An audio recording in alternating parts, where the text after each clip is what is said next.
আমাদের বাড়ির শেষ প্রান্তে বুড়ো বটগাছটার নিচে দাঁড়িয়ে সবাই ভিড় করে সেই ধোয়া দিচ্ছিল। আমিও মায়ের কোলে চড়ে সেই ধোয়া দিচ্ছিলাম। সবাই আতঙ্কে রায়ট লাগছে, রায়ট লাগছে, রায়ট লাগছে বলে ছোটাছুটি করছিল। এবং তার কদিন পরে সদ্য বিবাহিত দাদা বউয়ের সঙ্গে আমাকে কলকাতায় পাঠিয়ে দেওয়া হয়েছে। আমি ছেড়ে এসেছিলাম আমার মাকে, আমার বাবাকে, ছেড়ে এসেছিলাম আমাদের সেই বুড়ো বট গাছ, টিনের চালওয়ালা গোবর লেপা বেড়ার ঘর, বাড়ির পেছনের পুকুর, পুকুর পাড়ের নোনা গাছ, আর আমার প্রিয় গাছলা দিদিকে। আমি ছেড়ে এসেছিলাম আমার মাতৃভূমিকে, আমার জন্মভূমিকে। আর সেদিনের পর থেকে একদিনের জন্য আমি আর ওই জন্মভূমিতে ফিরে যেতে পারি, একবারের জন্য না। এখন আমার স্মৃতিতে সব কিছু ঝাপসা, সেই ঘর, সেই গাছ, সেই কাজলা দিদি, সব সব। চাঁদপুর থেকে স্টিমারে করে গোয়ালন্দ, গোয়ালন্দ থেকে ট্রেন, দর্শনায় আমাদের বাক্স প্যাটরা ওলট পালন, এবং অবশেষে এক সন্ধ্যেবেলায় শিয়ালদা স্টেশন। তারপরে ঘোড়ার গাড়ি চেপে প্রেমচাঁদ বড়াল স্ট্রিট, প্রেমচাঁদ বড়াল স্ট্রিটের ৩.৫ হাত চওড়া এক অন্ধগলি।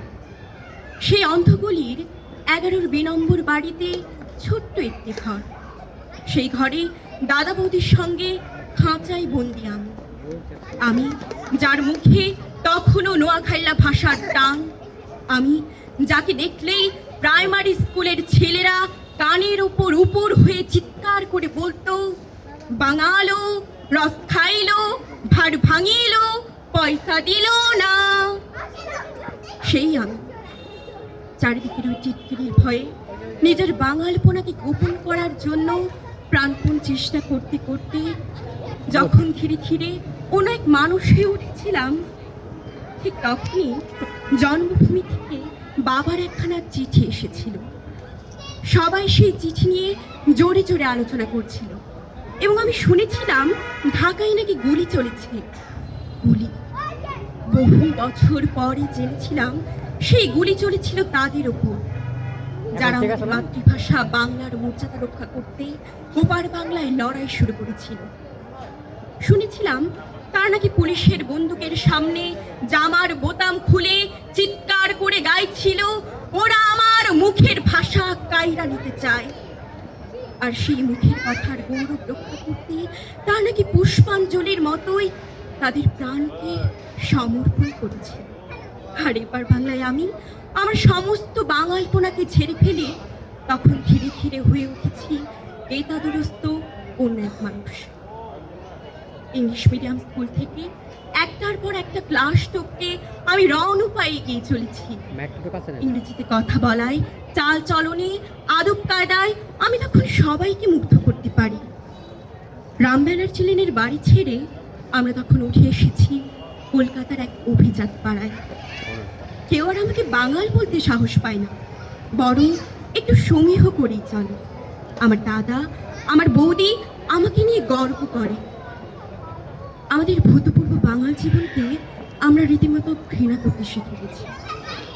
তারপর থেকে আমার জীবনে শুধুই চড়াই।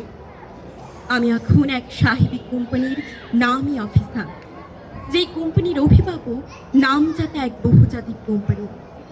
সেই কোম্পানির স্বার্থে আমি এখন দেশে বিদেশে উড়ে বেড়াই। অধিকতর বিদেশি ব্যবসা, অধিকতর বিদেশি চুক্তি, পরামর্শ, কমিশন ইত্যাদি অর্জনের মধ্য দিয়ে আমার আজকের বিকাশ, আমার প্রতিপত্তি। আমার ছেলেমেয়েরা আমাকে ড্যাডি বলে ডাকে, মাকে মামু। আমার মতো ওরাও এখন বাংলায় শুদ্ধ করে কথা বলতে পারে না, শুদ্ধ করে মাতৃভাষায় লিখতে পারে না কয়েকটা লাইন। আমার ছেলে মেয়েদের কাছে বাংলা যেন এক বিদেশি ভাষা। সেবার লন্ডনে এক জাপানি শিল্পপতিকে সবার সামনে দাঁড়িয়ে মাতৃভাষা জাপানিতে অনর্গল যখন কথা বলতে দেখেছিলাম, তখন আমার বুকের ভেতর কেমন যেন একটা কষ্ট হচ্ছিল। ইংরেজিতে কথা বলতে না পারার জন্য মানুষটির ভেতর কোনো লজ্জা ছিল না, বরং মাতৃভাষায় কথা বলতে পারার অহমিকায় মানুষটিকে যেন উজ্জ্বল হয়ে উঠতে দেখেছিলাম। তাই মাতৃভাষার জন্য যারা জীবন দেয় তারা কেমন মানুষ আজ আমার ভীষণ জানতে ইচ্ছে করে।